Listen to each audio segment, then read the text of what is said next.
Okay, and we're back. So, as you can see, we're at about 1,500 Sims. We're growing up the city a little bit. We've got a little bit of commercial, a little bit of industrial, a little bit of residential, and voila, look at this. So we have our first apartment building. So, as I mentioned earlier, you really want to focus on forcing the Sims to build up, not giving them the opportunity to build out.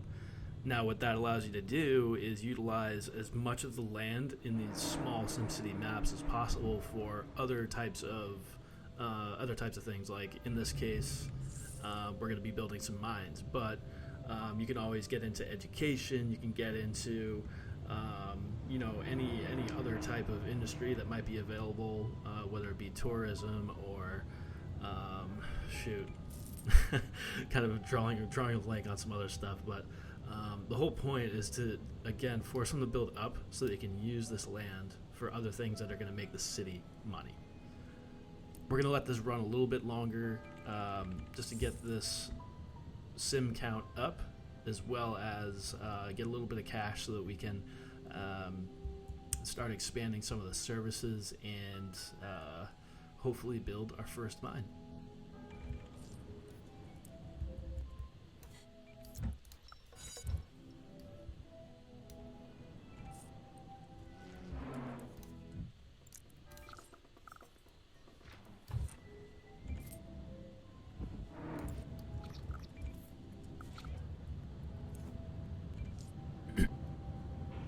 So one thing I just noticed, and through my time of playing SimCity, I've actually never noticed. This is pretty valuable information. So if you click on the education, education button here, and click on a school. Actually, let's see. So yeah, right. Okay. So if you click on the education selector, I never noticed this value here, which is really valuable to understand if you need to expand a school, whether or not there's enough Sims to actually justify it. So this is really good. So I have 150 enrolled Sims out of 313 possible. I think that means possible enrolled Sims. That's really valuable information because I needed to expand the school so that more Sims could go and get educated so that they could stop making fires. So I'm going to keep tabs on this moving forward. So as you can see, this has gone up to 199. I'm assuming if I click on this, it's also, yeah, so it's showing the same value here. That's really good info. Really good. So as you can see, we have a capacity of 350 right now, and there's 356 possible students in the city. So that's really good to know. I don't know how I missed this all the way up until now, but really good stat to keep tabs on, especially when you're building up your education.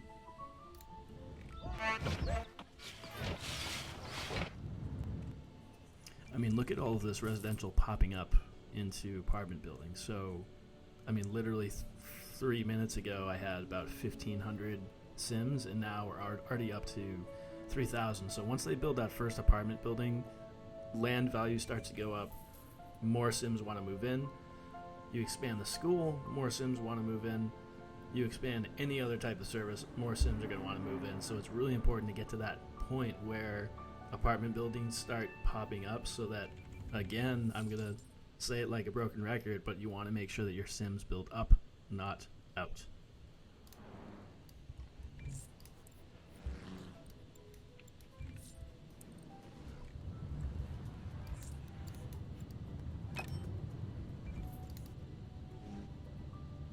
And once again, our goal here is to get that 5,000 Sims, just so we can then upgrade our town hall and get that finance division so we can start taking out large loans and therefore building up a little bit more complex buildings that we right now just can't afford.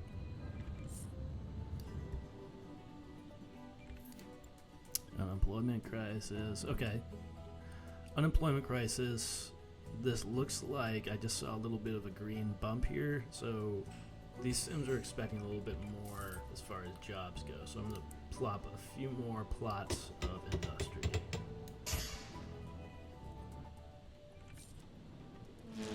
Now, similar to residential, where if you have really high land value, you're going to get apartment buildings, maybe high rises, that type of thing. Industrial is a little bit different. A couple factors in increasing the size of your industrial buildings and how many workers they can provide jobs to.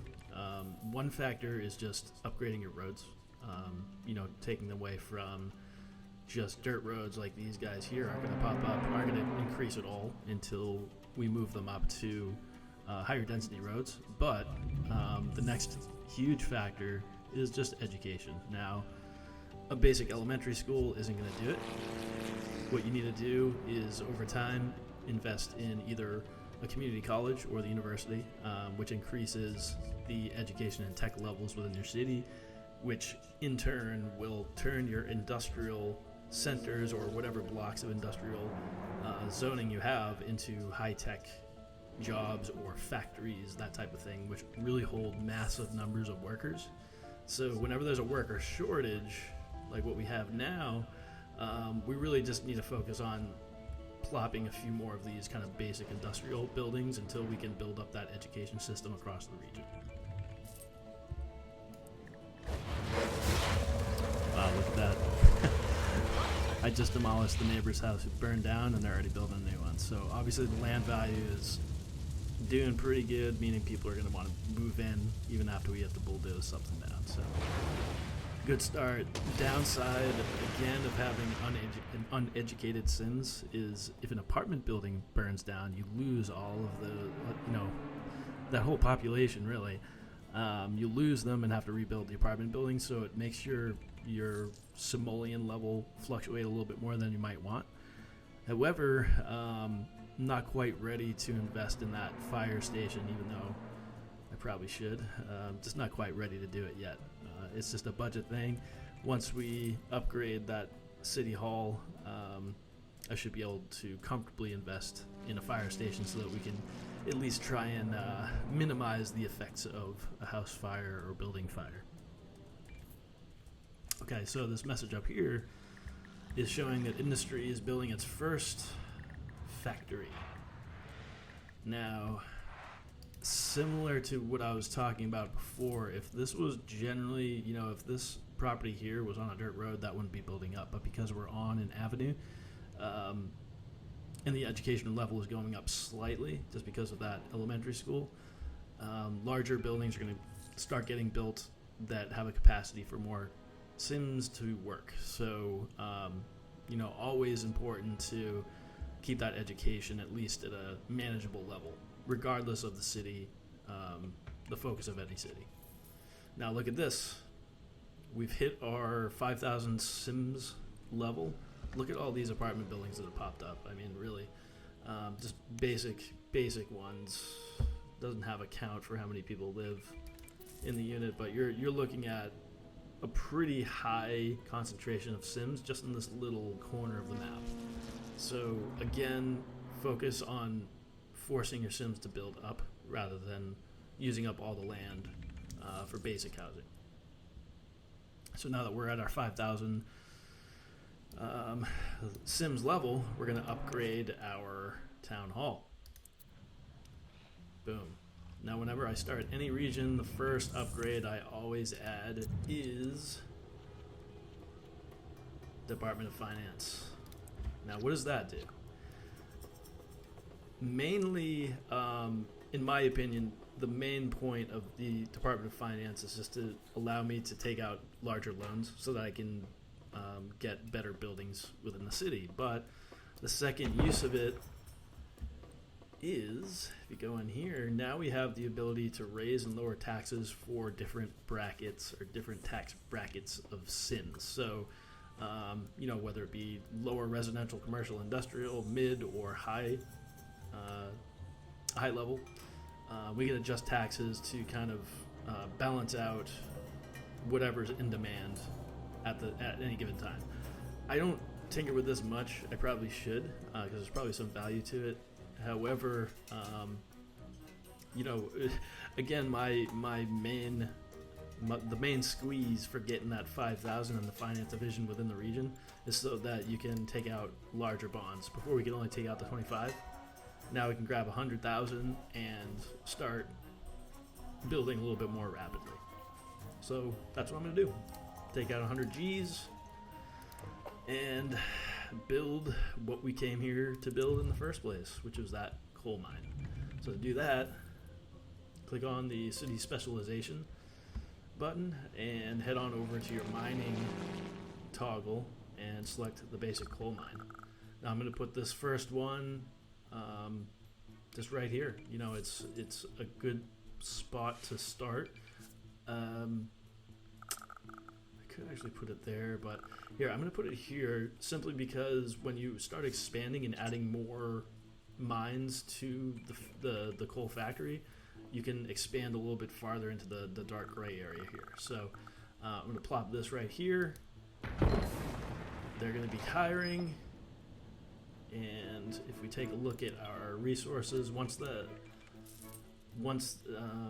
it's been fully stocked with employees, you'll see this little bar, kind of like what you see with our power plant here. You're going to start seeing a bar of coal start popping up. It's already popping up a little bit. See this? So strategy in how to make money from mines is pretty straightforward. It takes some time to get up to like a really crazy level of profit. However, just to start, you want to really get your mine to the top of its level of storage. So if you click on it, you'll see that we have 2 out of 20 tons. So once it gets close to a 20-ton, its 20-ton capacity, we're going to build a trade depot so that we can start trading the coal on the market. In our case, we'd just be exporting the coal that we're mining in the city. So, once we get up close to that 20 tons of capacity, we're going to build our trade depot and start exporting. I believe the coal is about $6,000 every time a trade truck comes in. So we're going to get that up to the 20 tons, and I'll show you what happens next.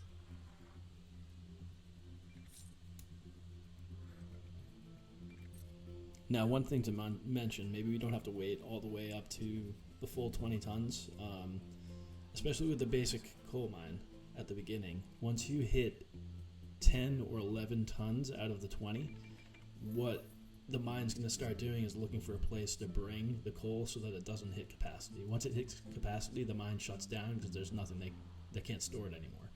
So once we hit about 11 or 12 tons of coal, what I'm going to do is build a trade depot, and you'll see immediately coal from the mine is going to be transported to the depot and then in turn transported into the global market. So watch this. We're at 9.3, 9.5. We're getting close. What I'm going to do right now is just kind of...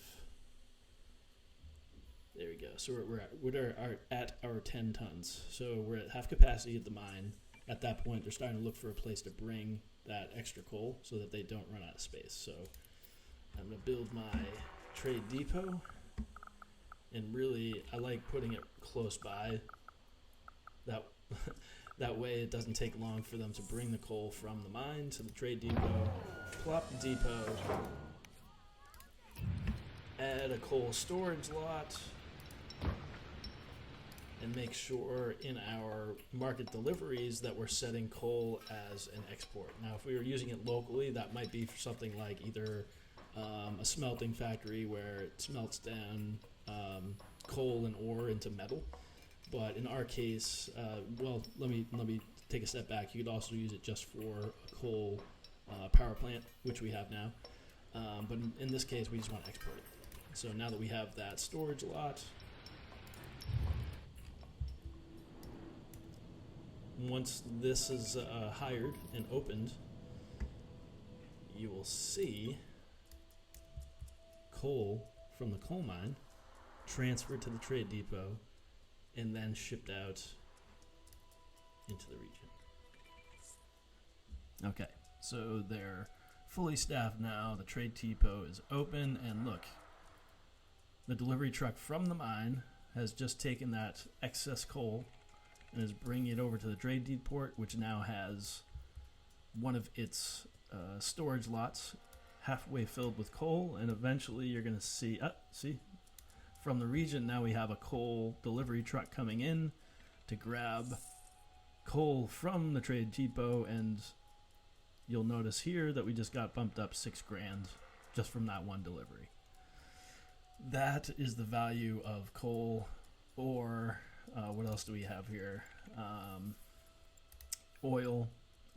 That's really, if you're going to specialize in industry in a city, that's what you need to focus on, is building those mines so that you can really efficiently and quickly start exporting resources out into the region and making a really good amount of money to fund the expansion of your city.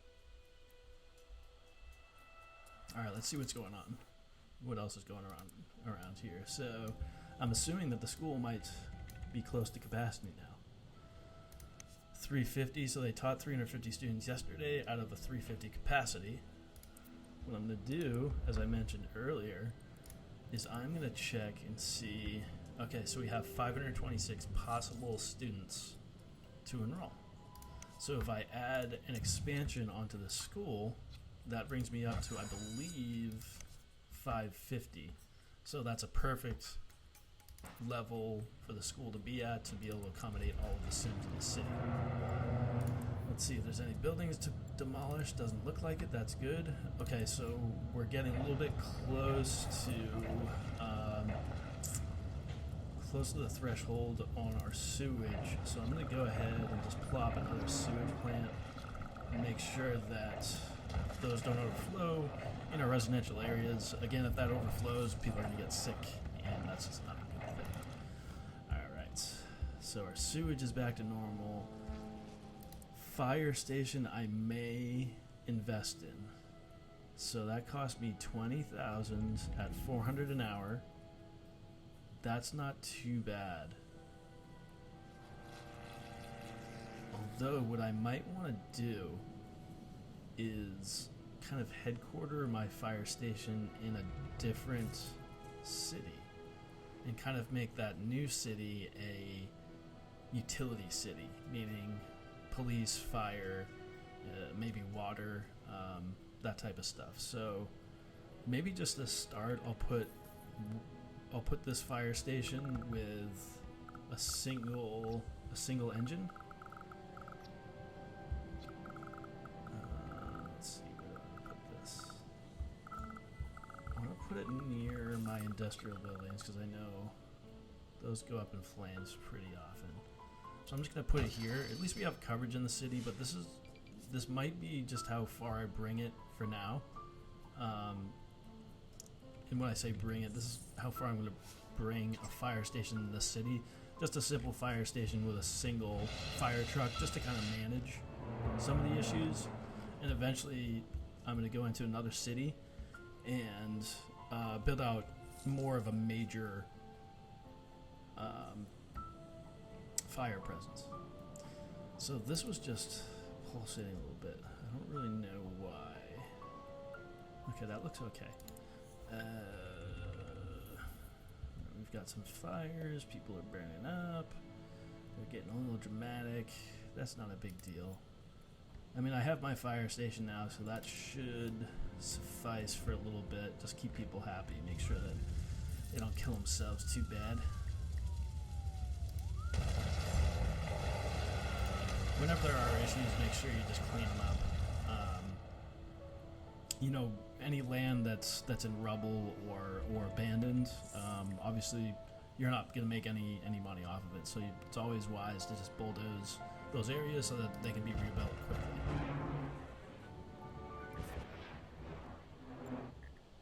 Look at this. I mean, so far the city's going great. Actually pretty satisfied with it.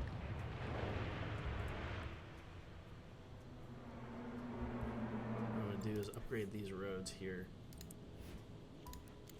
just to make sure everybody's got all the road speed they need.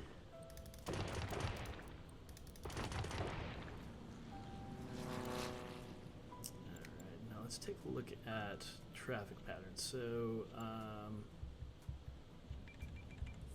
this is actually looking pretty good. In bad cities, you'll see a lot of red. Just there's a lot of backup of traffic. But something I can't stress enough is if you're building out commerce, always put it facing the busier street. Don't fill entire blocks with commerce zoning, because you don't know where they're going to build the front door, essentially. So I always build the front door of my commerce onto an avenue. I've realized over time that Sims really every day are going shopping and doing things that really most of us humans do on a daily basis anyway. So they really need that area close by to go shop and do whatever it is they do.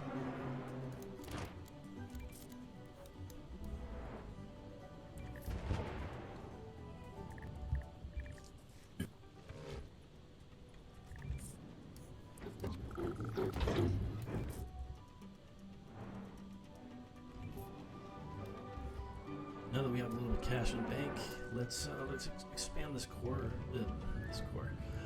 mine a little bit. To do that, you just zoom into the coal mine, click on it, and add a new coal shaft. I'm gonna add 2 more. Whenever you add a new coal shaft, especially when you're going into the higher grade mining areas, you want to make sure that you do a corresponding delivery truck, just so they can get that ore out or coal out as fast as possible.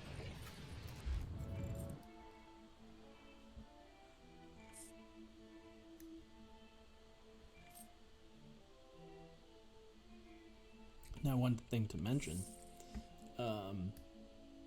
once you build out a region and build out a few more specialties, you can expand and make your coal mine a lot more powerful. So there you have your basic coal mine, and again, if we zoom in here, you'll see that we have this augmented coal shaft, which compared to a current coal shaft that brings 24 tons maximum a day, the augmented brings 48 tons maximum a day, which is a huge improvement. However, if we exit out of this, you'll see that we have this advanced coal mine, which can bring in each mine shaft can bring 96 tons of coal a day.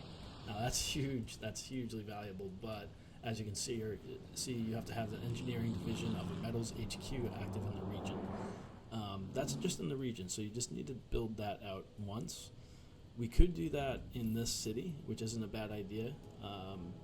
Once we hit a certain level for trade, we could probably... Oh, no. Okay, so because it needs to be a Metals HQ, so we have to have a certain level of metal production in order to build our Metals HQ and then build an engineering division from the Metals HQ. So that's a little bit of ways away, but once you build that out, that advanced coal mine is really going to create some massive, massive money. Now let's leave it at that for this first city. As you can see, we're almost at 10,000 Simolians, 10,000 Sims already. We're at 145 Simolians in our budget. We're up over $2,000 an hour in profit. We have our coal mine producing money for us on a regular basis. So far, this city's doing great, if I might say so myself. So the key, again, especially that first city, is to get to 5,000, upgrade your city hall to include the finance department so that you can start taking out larger loans.